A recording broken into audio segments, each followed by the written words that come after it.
Um, we are all very honored to have Dr. Rupert Bora here with us today to speak on Japan and India's Low-Keys policy. Rupert has spoken before at ISES event.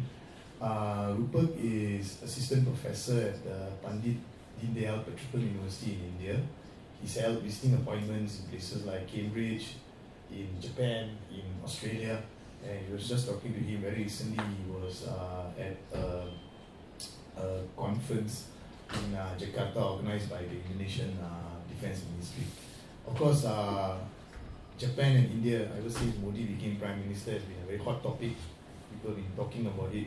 I think one event was where they went to feed fish together or something. Yes. So from the mundane to the slightly more complex. So I think without taking any more of your time, I'll pass the floor to Rupert.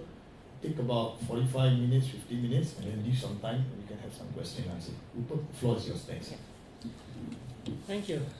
Good morning, and if there are any Japanese, ohayo gozaimasu. At the outset, let me thank Sindhu for inviting me to ISAS to give a lecture. It is very kind of him, and thank you to the staff also at the ISAS for making all the wonderful arrangements.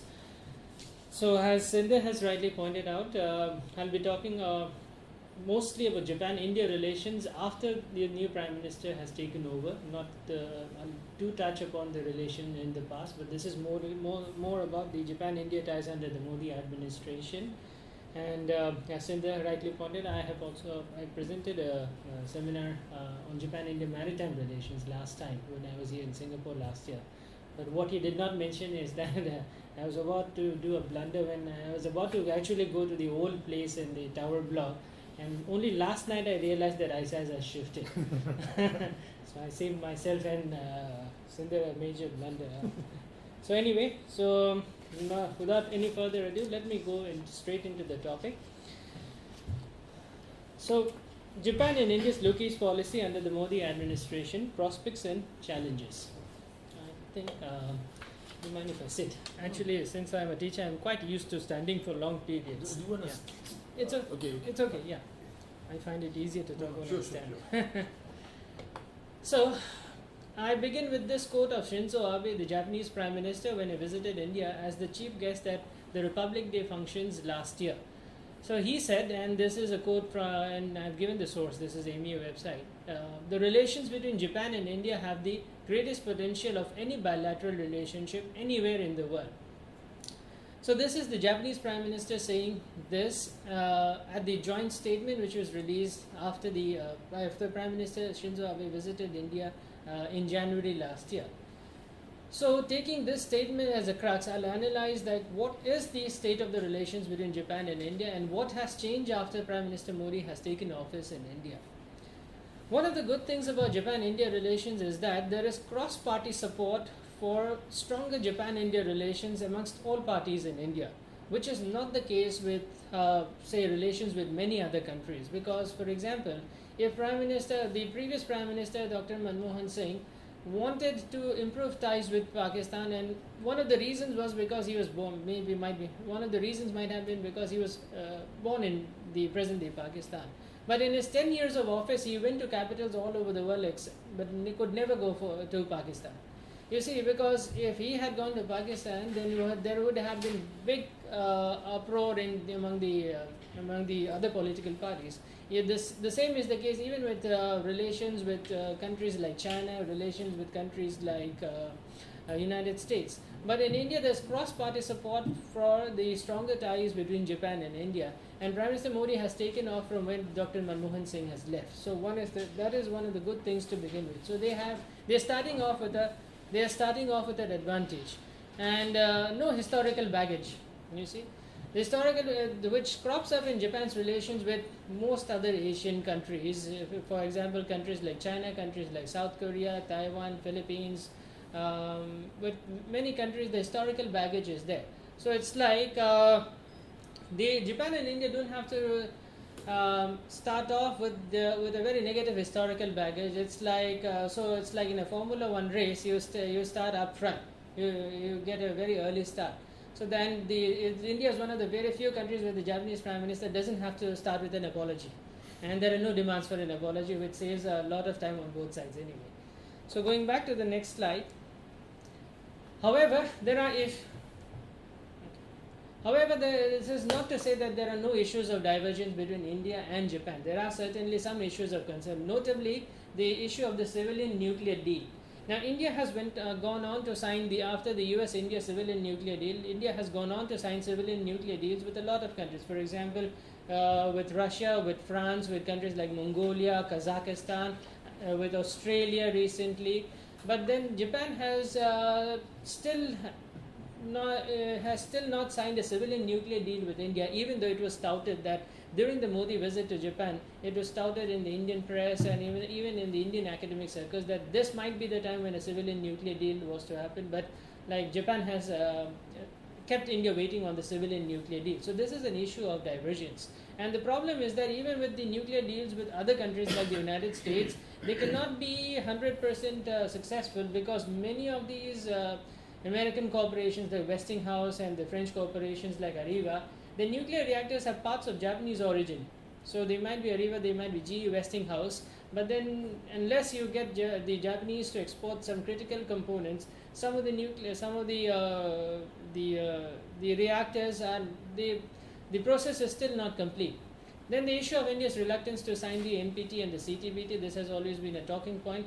But there are issues with regards to Japan's domestic policy which are responsible for this. You see, especially after the Fukushima incident of March 2011, the Japanese are very reluctant to at least to be exporting nuclear technology to countries which have not signed NPT and CTBT. But this is totally different with countries which have signed the NPT and CTBT. For example, Japan and Turkey have signed a nuclear deal because Turkey has signed the NPT and the NPT. Then there are hiccups in the execution of some key projects. For example, Japan has funded India with on the dedicated the Delhi-Mumbai industrial corridor. But as things happen in India, they always take time. When you think about India, you must think about the elephant, because the elephant is not one of the fastest animals around. India is more like an elephant. So, but it is very difficult for the Japanese to understand the Indian elephant, why it goes slow on some very critical projects, because they want to see action on this. Okay, so now let me get into the specifics. Why is India important? Why is India important for Japan? An investment destination. It's one of very critical investment destinations. It is critical for Japan's economic revival.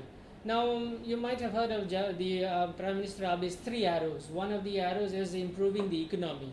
And the fact that the China-Japan relations, economic relations, are almost at a standstill, it means that the Japanese have to find some way of parking their investments in other countries. You see, Thailand was an attractive destination before the floods and before the change of government in Thailand. Vietnam is also a destination, but in terms of the size, India is it's almost impossible for Japan to ignore India, given India's size and the fact that it's a developing economy. So Japan is a critical destination for investment destination for India is a critical investment destination for Japan. It's a growing economy. You see, even with all the slowdown in the Indian economy is still growing faster than many countries across the world. And if you talk about European countries, many of them have zero growth or negative growth. But then India's growth levels are much faster than many other countries in the world, which the Japanese do understand. Then India has a very young population. It has in terms of the mean age, it has one of the youngest populations in the world. And this is very critical for an aging Japan, because in the future there would be a requirement for Japan to get some Indian workers in some key sectors. For example, healthcare workers. For example, there would be a need for highly skilled IT professionals. So there are areas where Japan would be needing Indian people to go. Now, of course, the immigration is a very controversial issue in Japan. But then they would be requiring Indian expertise in some sectors, especially given the fact that they are an aging population. And Japan also would understand that India is one of the leading arms importers in the world. This is nothing to be proud of. This is a very dubious distinction. But then The Japanese understand that well, and one of the negotiations that is going on currently is for the sale of the Japanese-made US-2 Shinmawa aircraft, which is a maritime reconnaissance aircraft. And if and when that sale happens, this would be the first time that the Japanese would be exporting such kind of a technology to a third party. And as you know, Article 9 of the Japanese Constitution prevents Japan from exporting such things to third countries, but then the Shinzo Abe regime has gone on to reinterpret Article 9. So in both ways, it's where India is very important for Japan. Now, this is a slide of the Delhi-Mumbai industrial corridor, and so this is a whole this entire belt from I'll use the pointer here, from Delhi here. It will run through Punjab, it will run through Haryana, it will run through Rajasthan before it enters into Gujarat, and then it ends in Mumbai, with the commercial capital of Mumbai.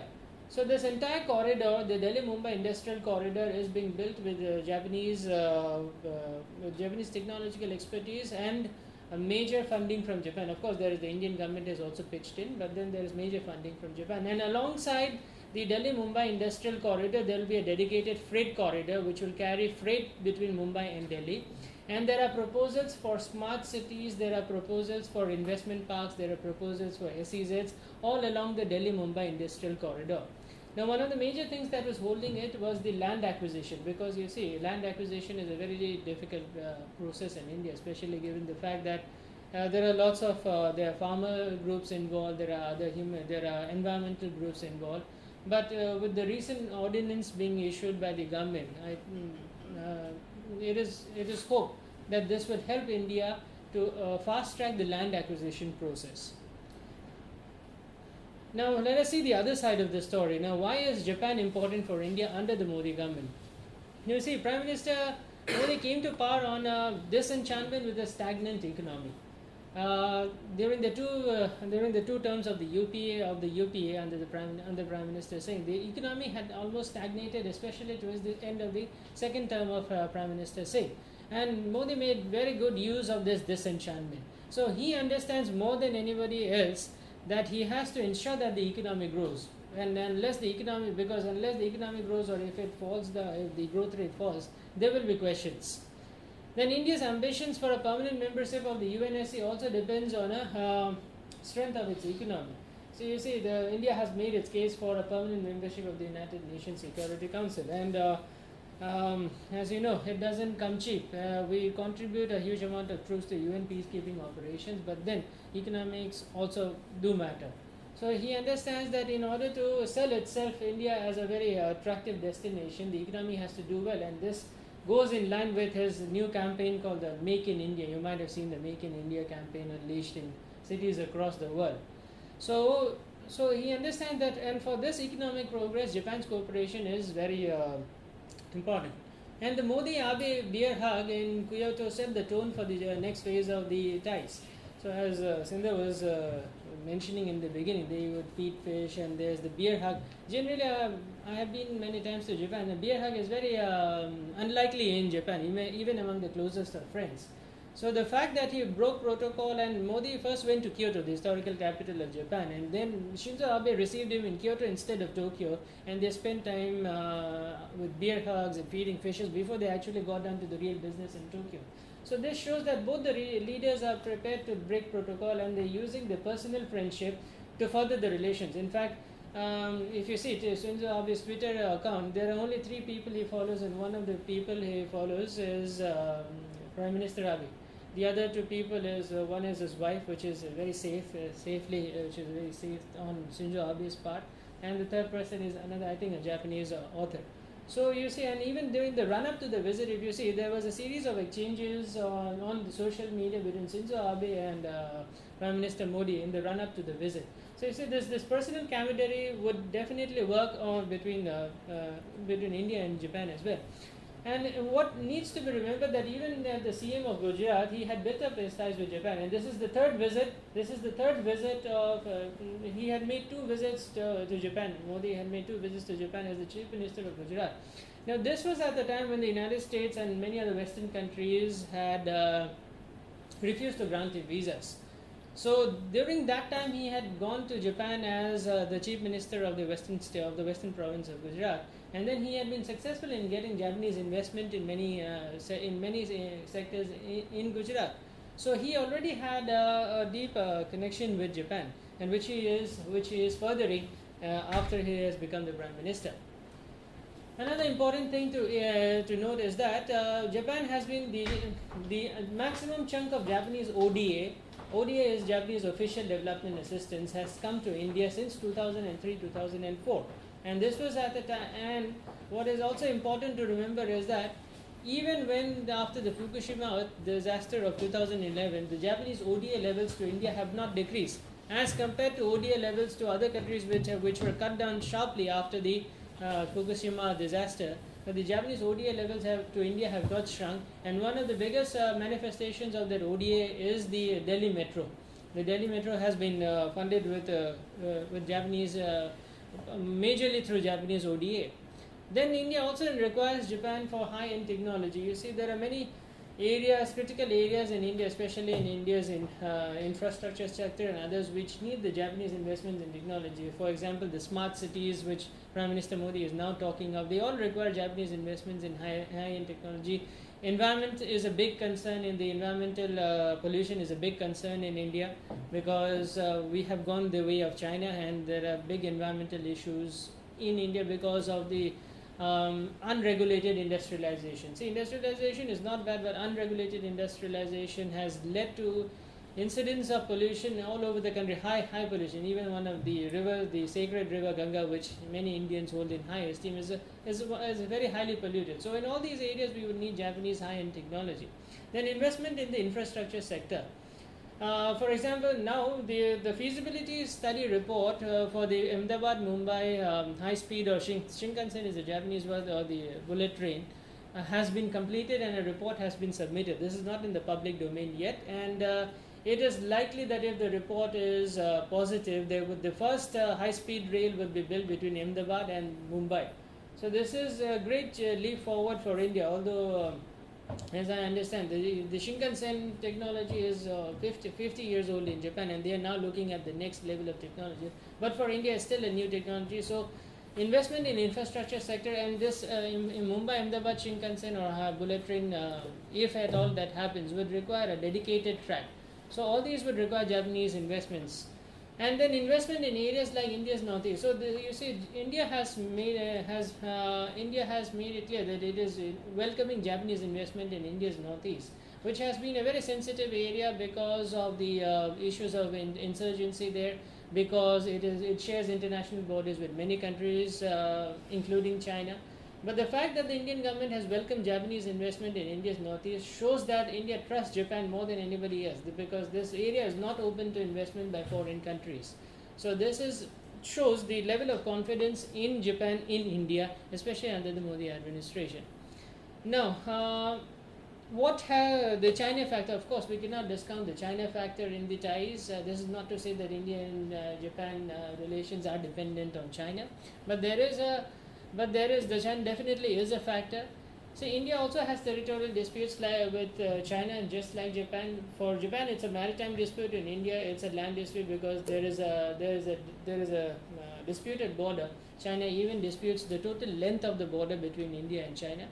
And during the last visit of President Xi Jinping to India in September 2014, so even as the visit was going on, there were incursions by the Chinese troops. And unlike in China, India has a very active media, 24/7 media, which is which is working towards TRPs. And such incursions, what the Chinese do not understand is that such incidents, they actually help the news channels to get high TRPs, and it almost spoiled the visit, because on one side there were images being played of Xi Jinping being received by the Indian Prime Minister, and you see, this is another hallmark of the Modi diplomacy, is that Xi Jinping was the first head of state who first visited Ahmedabad and then went to Delhi. Generally, it's the other way around. Visiting heads of state generally make it to Delhi, in some cases Mumbai or Bangalore, before they will go to Delhi. But this was the first time that Xi Jinping was visiting Ahmedabad first and then going to Delhi. So Modi has tried his personal diplomacy also with leaders like Xi Jinping, with Shinzo Abe. But this did not work, because there were incursions by the Chinese troops at the same period, and given the structure of government in China, it is very unlikely that Xi Jinping would not have known that these incursions are happening. And and another reason is that we all said that India-China trade is booming. China-India trade, China is India's biggest trading partner. But many observers do not realize that there is a huge trade deficit in China's favor in the relations, which is not very healthy. China-India trade is expected to go up to $100 billion by the end of this year.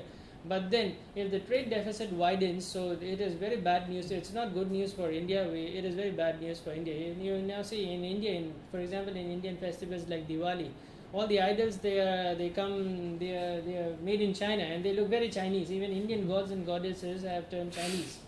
So recently there was this movie called PK, which was again in the news for many reasons. But then there could be another movie in which you have Chinese versions of Indian gods. So even Indian gods and goddesses, the idols that you buy, they look very Chinese rather than Indian. So you see, India has a huge trade deficit with China. The point I'm trying to make is that, and unless India addresses this issue of the huge trade deficit, there are bound to be big worries for India. And therefore, India wants to invest to other destinations like Japan. Now, of course, the US factor, we cannot discount the US factor. So, as I have mentioned earlier, the Prime Minister Modi had been denied a visa to the US earlier, but then he chose to put that thing behind and he had a very highly successful visit to the US in September on the sidelines of the UNGA, United Nations General Assembly. And in a major diplomatic coup, the US President Barack Obama has accepted Modi's invite to be the chief guest at the India's Republic Day functions later this month on January 26th. Now this is again a hallmark of the Modi era in Indian diplomacy, that even the announcement was first on Twitter and the media got to know it later. So Modi announced that great to know that the US President Barack Obama has accepted the my invite to be the chief guest at India's Republic Day function. So this would be a major diplomatic gain for India, because in the last few years of the Manmohan Singh government, you see the generally reticent Dr. Singh, who was more of a scholar than a politician, he went and said that George Bush is India's. He went and said George Bush is India's biggest friend. From that time on, as soon as he said that, I think the relations started going sour after that. So there were a series of incidents with regards to the India's civil and the nuclear liability bill. Then there was the treatment of the Indian female diplomat in the US, which became a major issue. There was a tit for tat on both sides. So the relations had turned not exactly bitter, but the relations had taken a nosedive. And then, so now the relations, the Prime Minister Modi, it's been only more than around 7 months since he came to office in May, and the relations have already started improving. Then there is the trilateral naval exercises between India, Japan, and Australia. Previously, India, Japan, and the United States. The examples are it's called the Malabar exercises, and the three navies have been exercising. Earlier, India was very wary of exercising with these two countries together, but now this is not the case, and regular exercises are taking place between the navies of the two countries. And there is also a trilateral dialogue between India, Japan, and the United States, which has been happening from 2011 onwards, and there have been multiple rounds of the same that have been taking place. One of the factors that has helped is that the US has slowly replaced Russia as one of the biggest arms suppliers to India. So now we are buying American-made military hardware. For example, the C-130J Hercules aircraft. Then there are American helicopters that we may be buying. And there are a lot of deals that are being worked out. So now India's dependence, of course, Russian hardware military hardware still forms the backbone of the Indian armed forces. But then this is changing with other suppliers, for example, Israel, the United States, and France, and other countries. So things are changing on that front as well. Now, however, there are things that need to be sorted out before Japan and India they move on to the next level. One of them is that the defense ties between India and Japan should be boosted, and a civilian nuclear deal should be signed at the earliest. Now, whether that happens, see, Japan and India have an annual summit at the highest levels, at the prime ministerial level, and with the sole exception of Russia, Japan is the only country with which India has a bilateral summit at the highest level, annual summit at the level of the prime minister. So it takes time. See, the Japanese, from my interaction with the Japanese and my studies on Japan, I've understood that it takes time to make a decision, to arrive at a decision in Japan, and especially so when there are domestic factors at stake. But now, in the light of the recent elections in Japan, where Shinzo Abe has returned as the prime minister with a bigger majority, and of course, it's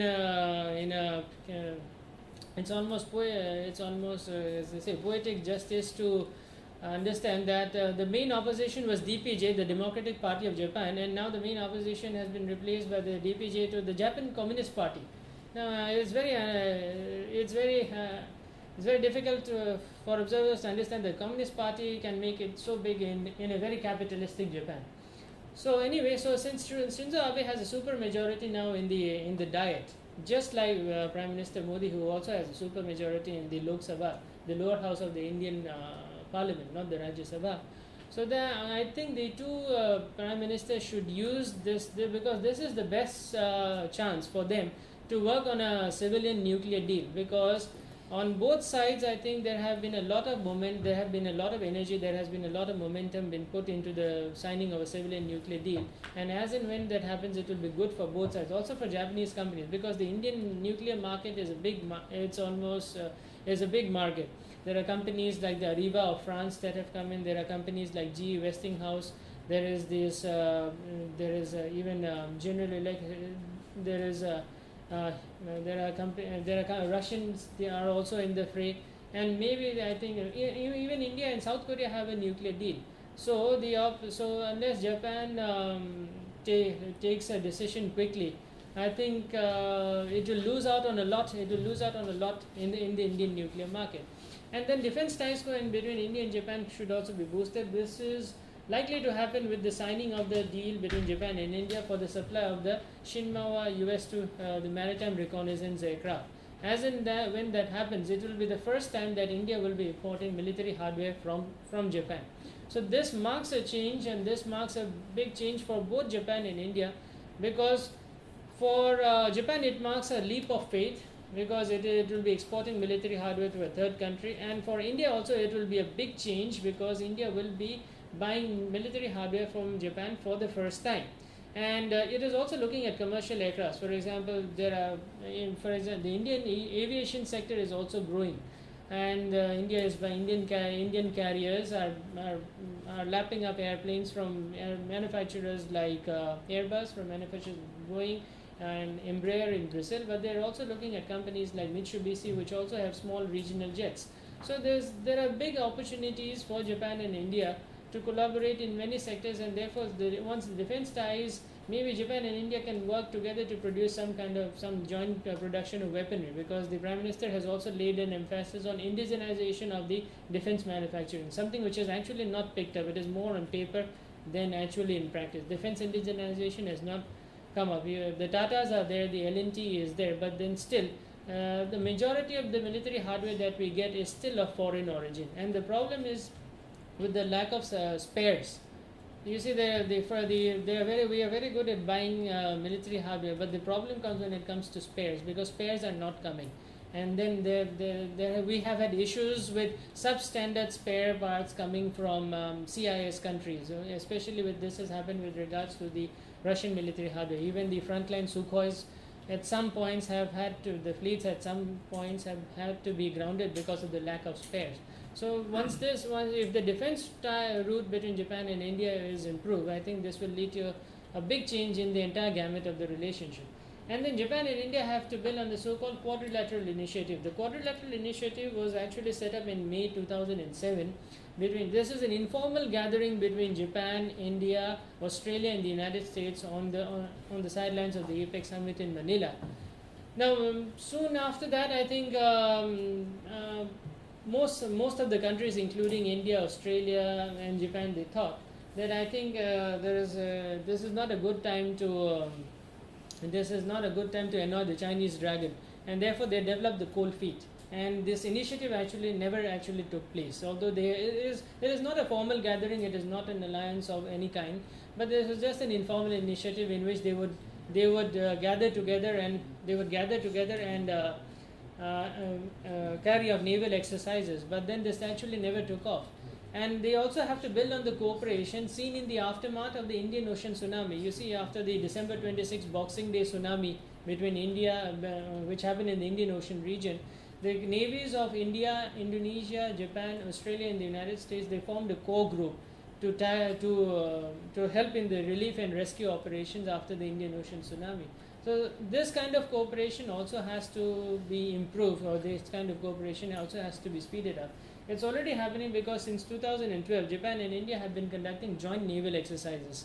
This was for the first time that in 2012 that the Indian and the Japanese navies conducted joint naval exercises. This shows that Japan and India are prepared to work together in the bilateral realm also, excluding the United States. Because earlier the exercises were also only happening within the Japanese Coast Guard and the Indian Coast Guard. The Japanese Coast Guard and the Indian Coast Guard have been having regular exercises since around 2001. But then now it has improved to relations between the exercises between the Indian Navy and the Japanese Navy. Actually, what changed is that I think the piracy in the Indian Ocean region was also a factor for the improvement of the maritime ties between Japan and India, because Japan realized the Indian Navy's importance when a Japanese flag tank, a commercial vessel called MV Alondra Rainbow, was hijacked by pirates in the Indian Ocean region. And then the Indian Navy undertook a very successful rescue operation. So this was for the first time that Japan realized the very important role being played by the Indian Navy in the Indian Ocean region. And from then on, the maritime cooperation has improved. Also, we have to remember that Japan has now set up what they say is a base in Djibouti, which is they say it's meant for humanitarian purposes to help the Japanese troops conduct the Japanese government to conduct humanitarian operations in the Horn of Africa. But all the Japanese vessels which supply the base in Djibouti, they have to go through the Indian Ocean region, and therefore India is a critical partner for Japan in the Indian Ocean region. Then coming back, and Japan-India, as I said, one of the areas where India has asked the Japanese government to invest is in the northeastern region of India, and Japan-India cooperation will be key in building the transport corridors to Southeast Asia via Myanmar. Now, there's another slide. Yeah. So you see, this is a road, as you can see, it says the India-Myanmar Friendship Road, which is being built by the BRO, the Border Roads Organization, which is a government entity. It seems that BRO builds better roads in other countries than in India, for some strange reason. I have traveled on BRO-made roads in India, which are very bad, but on the other side of the border, they seem quite good. I don't understand the logic. But anyway, so Japan was where the Japanese investment, Japanese technology will help India in expanding its reach into Southeast Asia. One of the roads that India is planning is the India-Myanmar-Thailand Trilateral Highway, IMT. And this Indian-Myanmar Trilateral Highway is set to be operational by 2016. Please mark my word, set to be. I don't know whether it happens next year, so it's very unlikely. But the thing is that India would like to extend this trilateral highway to the Cambodian port of Da Nang on the South China Sea coast, Da Nang and Nha Trang. So for this to happen, the Japanese investment in technology is critical, and it helps that both Japan and India have good relations with the government in Myanmar. And things are likely to, and whether or not Aung San Suu Kyi becomes the president or not, the relations that both India and Japan enjoy with Myanmar are very strong, and therefore Myanmar would be very critical for India to improve its access to the Southeast Asian economies, and which will help India to revive growth in the northeastern region as well, and which is one of the reasons that India has invited Japan to invest in the northeastern part of India. Then you see, China has they have come up with the so-called Maritime Silk Road Initiative. Now, The Silk Road, as you all know, the historical Silk Road, which ran from China to Europe, which branched off into countries like Turkey, which branched off into countries like India, Pakistan, and Iran. So they now have a naval version of the maritime Silk Road, and the India is not too happy with this maritime Silk Road, because this is the same maritime Silk Road which President Xi Jinping was trying to work out before he visited India in September. If you see his itinerary, he in the Indian Ocean region, he first went to I think Maldives, then he went to Sri Lanka, and then he came to India on his way back. So the Chinese are trying to stretch up what is known as the maritime Silk Road, because it is very critical for China to ensure the safety and security of its oil imports from the West Asia or the Middle East, and also for its energy imports from Africa. So Maldives, Sri Lanka, they are all playing a very critical role in the Chinese maritime Silk Road initiative, and therefore it is very important for Japan and India to collaborate in the maritime realm in order to not exactly take on the Chinese, but in order to ensure that China does not gain the upper ground in the Indian Ocean region, which has always been seen as India's backyard. But then things are changing in the backyard also, because China now has the aircraft carrier Liaoning, and they are also putting in production other aircraft carriers. Earlier, India was the only country. India still is the only Asian navy to be operating 2 aircraft carriers, and then there is another in production, indigenous production, which is expected to get into operation by 2018. But then China, with its own the increase in the naval prowess of China, there is something to be for India to be worried about, because the more progress they make in the naval realm, I think India's strategic reach would face challenges in the Indian Ocean region. But because frankly speaking, India cannot expand on the land. India cannot expand on the northern frontier, because China is there. India cannot expand on the western frontier because Pakistan is there. But India's strategic expand, as in I am talking about strategic interests. We cannot expand our strategic interests on the north because of China, on the west because of Pakistan. But in the naval realm, we can do it. In the Indian Ocean region, we can do it, because China has traditionally been a land power. But this is also changing, and therefore there's something that India and Japan, they need to cooperate in the maritime realm also. And finally, I call for a concept of democracies which would be need of the hour in the Asia Pacific. Now, what is the concept of democracies? The concept of democracy would it's not like the quadrilateral initiative, because the concept of democracy would also include other nations like Singapore and Indonesia. Because in order to ensure that no country becomes the hegemon in the Asia Pacific region, it is very important for the other democracies to come together. And this may not be a strictly military venture; it would also involve cooperation in other areas as well.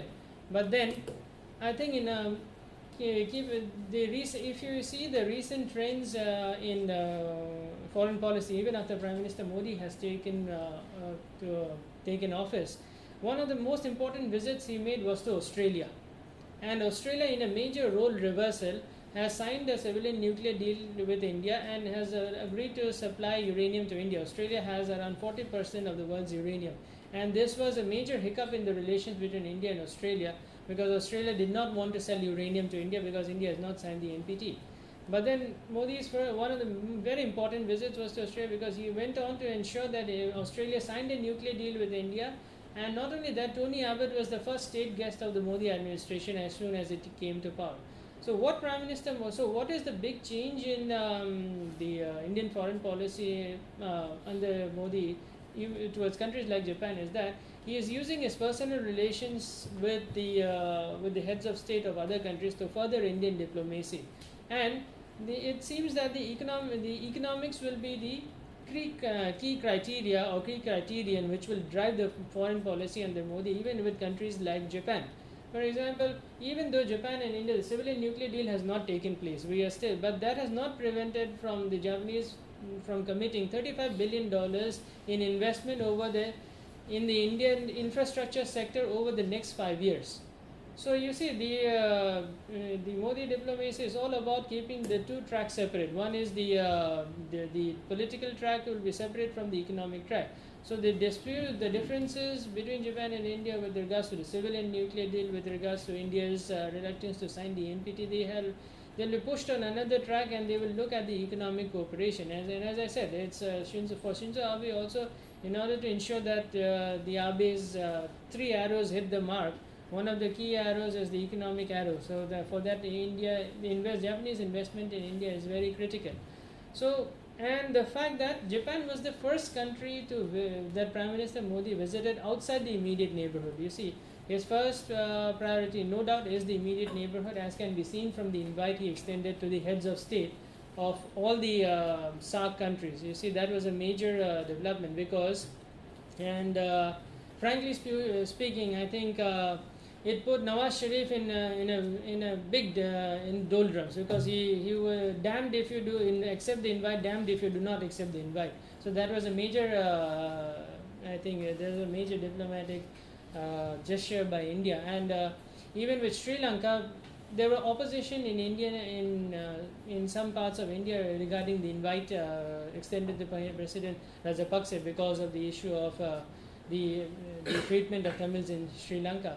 But then the fact that he chose to override these domestic concerns also shows that now the foreign policy will more be made in Delhi, or maybe Ahmedabad if you like, than in other parts of India.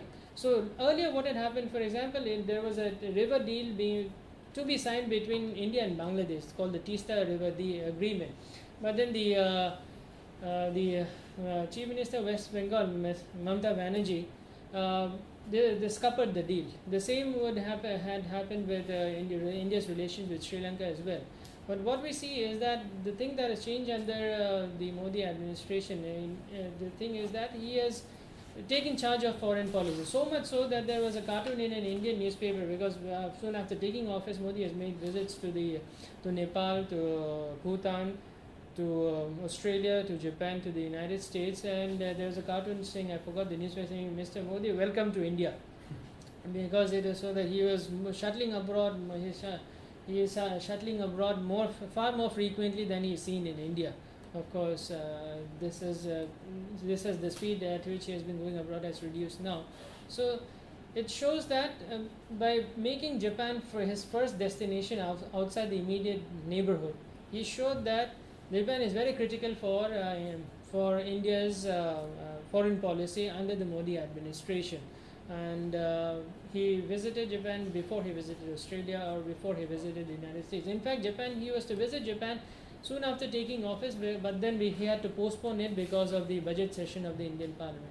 So the fact that he chose to visit Japan first as the destination outside the immediate neighborhood, that is Nepal, outside the SAARC region, it shows that under Prime Minister Modi, Japan-India relations will move at a very fast speed. And although it is likely that the civilian nuclear deal will still take time, although in the end it will be signed. Like in a Bollywood movie, everything you see at the end, everything becomes hunky-dory. So it will, sooner or later that will happen. But even without that happening also, the relations will improve, will move forward in other areas, and if and when the defense deal between Japan and India for the Shinmawa US-2 aircraft happens, that will mark a major leap forward for both Japan and India. So I think it is, as they say, it is cherry blossom time for Japan and India relations. Those of you who understand, cherry blossom is when the Japanese, after the end of winter, they welcome the spring. You see there's a cherry blossoming all over. So it seems that cherry blossom time has finally emerged in Japan-India relations, and under Prime Minister Modi and under Prime Minister Shinzo Abe, things will move very fast between Japan and India, especially given the fact that the kind of audiences that they are targeting on the domestic realm are the same. Because Modi is seen to be espousing nationalism, the same is the case with Shinzo Abe, and this is marked with rapid economic revival, the same story in Japan and India. So I think let us wait and see how the things unfold. But as I see it, in my personal opinion, I think it's finally cherry blossom time in the relations. Thank you so much for your time.